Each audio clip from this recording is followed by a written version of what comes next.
ప్రవీణ్ అనుమానాస్పద మృతిపై దర్యాప్తు కొనసాగుతోంది. 4 పోలీసు బృందాలతో పాస్టర్ ప్రవీణ్ మృతిపై విచారణ జరుపుతున్నారు. ఈ నెల 23న హైదరాబాద్ నుంచి రాజమండ్రికి పాస్టర్ ప్రవీణ్ బుల్లెట్పై వెళ్లారు.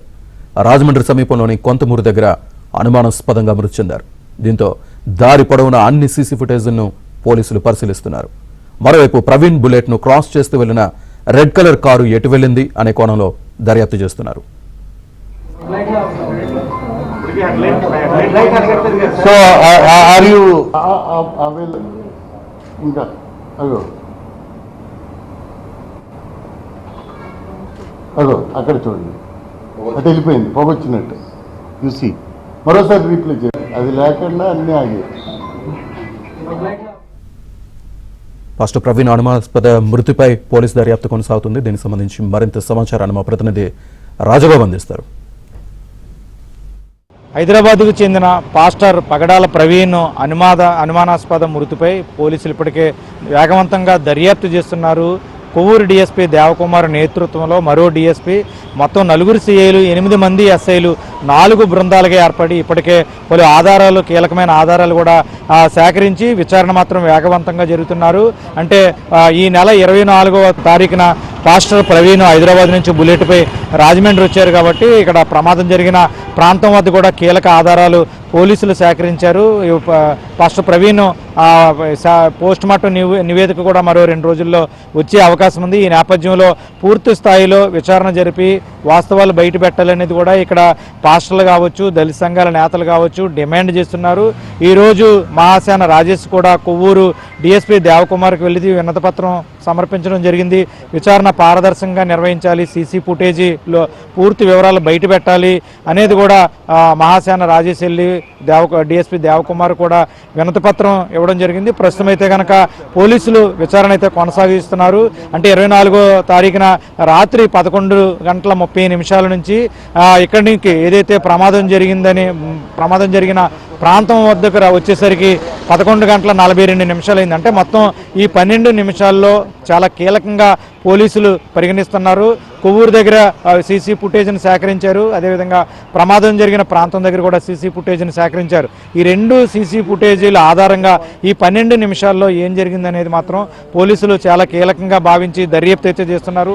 ప్రస్తుతం రాష్ట్ర ప్రభుత్వం చాలా సీరియస్గా స్పందించి విచారణ జరుగుతుంది. విచారణకు సంబంధించి మీరేమంటారు? ఇది చాలా విచారకరమైన విషయం. 2 రాష్ట్రాలకు సంబంధించిన ప్రవీణ్ పగడాల మరి ఆయన మరణం చూస్తే ఈ 24వ తారీఖు కానీ 25వ తారీఖు కానీ ప్రభుత్వ ఆసుపత్రి ప్రాంగణం చుట్టుపక్కల జనసముద్రం చూసే మరి ఒక పోలీస్ డిపార్ట్మెంట్ కానీ ఇతర అన్ని డిపార్ట్మెంట్లు కూడా చౌక సముద్రంలో ఉన్నప్పుడు పోలీసు యంత్రాంగం ఇక్కడ చాలా చాకచక్యంగా మరి ఇది సహజ అదే యాక్సిడెంట్ మరణమా లేకపోతే మర్డరా అన్న కోణాల్లో మరి ఏదైతే ప్రభుత్వం మరి 2 డిఎస్పీలని వేసి అలాగే ఒక 20 మంది మరి ఎస్ఐల్ని 4 సిఐల్ని కూడా ప్రత్యేక టీముగా ఏర్పాటు చేయడం జరిగింది. కానీ మొదటి రోజున ఏదైతే సంఘటన జరిగిన ప్రాంతంలో మరి ఈ పోలీసు మరి కింద స్థాయి అధికారులు అక్కడ ఏదైతే సంఘటన జరిగిందో అక్కడ మార్కింగ్ చేయలేదు, ఏదైతే క్లూస్ టీంని ఇంకా పెట్టలేదు. అది ఏదైతే ఆ రోజున మరి క్రైస్తవ పాస్టర్లు కానీ మేము కానీ పోలీసు వారిని కూడా అడగడం జరిగింది. ఇటువంటి ల్యాబ్స్ జరగకుండా ఉండుంటే సరిపోయేది. ఇప్పుడైనా సరే మరి ఏదైతే ఇందాకే మరి ఈ దేవకుమార్ డిఎస్పీ గారికి కొవ్వూరులో ఒక రిప్రజెంటేషన్ ఇవ్వడం జరిగింది. ఏదైతే ఫస్ట్ విజువల్ కానీ సెకండ్ విజువల్ కానీ 2 వచ్చినాయి. ఫస్ట్ విజువల్ కొవ్వూరుకు ముందు కానీ తర్వాత కొవ్వూరు తన విజువల్స్ కూడా మీరు బహిర్గతం చేయాలి. సార్ చెప్పండి, ఇప్పటికే పోలీసులు విచారణ జరుగుతుంది. మొత్తం 4 బృందాలుగా ఏర్పడి సీసీ ఫుటేజీలు కావచ్చు, ఆయన పాస్టర్ ప్రవీణ్ హైదరాబాద్ నుంచి రాజమండ్రికి వచ్చిన నేపథ్యంలో బుల్లెట్ ప్రయాణం జరిగిన ప్రాంతాన్ని కూడా పరిశీలిస్తున్నారు. ప్రస్తుతం విచారణకు సంబంధించి పోస్ట్ మార్టం నివేదిక కూడా రానుంది. మీరు ఏమంటారు విచారణకు సంబంధించి?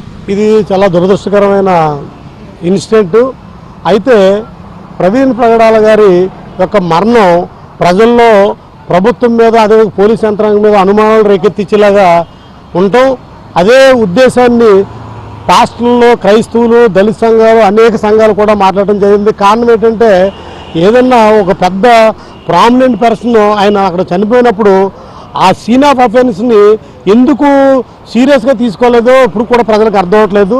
దాని మీద ప్రజలు డిమాండ్ చేస్తున్నారు. ఎందుకంటే ఇమ్మీడియట్గా ఆయన ప్రామినెంట్ పర్సన్ అని తెలిసినప్పుడు ఆ సీన్ ఆఫ్ అఫెన్స్ జాగ్రత్త చూడాలి. అదేవిధంగా పోస్ట్ మార్టం రిపోర్ట్ ల్యాబ్స్ అవడం కూడా ప్రజలకి అనుమానం కలుగుతుంది. ఇది చాలా సెన్సిటివ్ విషయం. నిన్న హైదరాబాద్లో కూడా చాలా పెద్ద ఎత్తున జనసమూహం వచ్చారు. ప్రగడాల ప్రవీణ్ గారు పార్థివ దేహానికి చాలామంది వచ్చారు, ఆవేదన వ్యక్తం చేశారు. క్రైస్తవ సమాజం ఒకటే కోరుకుంటుంది, ఇది మర్డర్ అని చెప్తుంది. ఇప్పుడు మేము కూడా చెప్తున్నాం, దళిత సంఘాలు ఏదైనా సరే, ఏ సంఘమైనా సరే మర్డర్ అని చెప్తుంది. కాబట్టి ప్రభుత్వం, చంద్రబాబు నాయుడు గారు, లోకేష్ గారు, అనిత గారు దీనిపై స్పందించి క్లియర్గా సిఐడి కానీ సిబిఐ కానీ ఎంక్వైరీ చేయాలి. ఇది ప్రస్తుతం పాస్టర్ పగడాల ప్రవీణ్కు సంబంధించి అనుమానాస్పద మృతిపై పోలీసులు సీరియస్గా తీసుకొని పారదర్శకంగా విచారణ జరిపించి వాస్తవాలు నిజాలు బయటపెట్టి భవిష్యత్తులో ఇటువంటి సంఘటనలు జరగకుండా మత సామరస్యం నెలకొనే విధంగా రాష్ట్ర ప్రభుత్వం చర్యలు తీసుకోవాలని దళిత సంఘాల నేతలు కోరుతున్నారు. వీడియో జర్నలిస్ట్ సతీష్తో రాజుబాబు, ఏబిఎన్ ఆంధ్రజ్యోతి, రాజమండ్రి.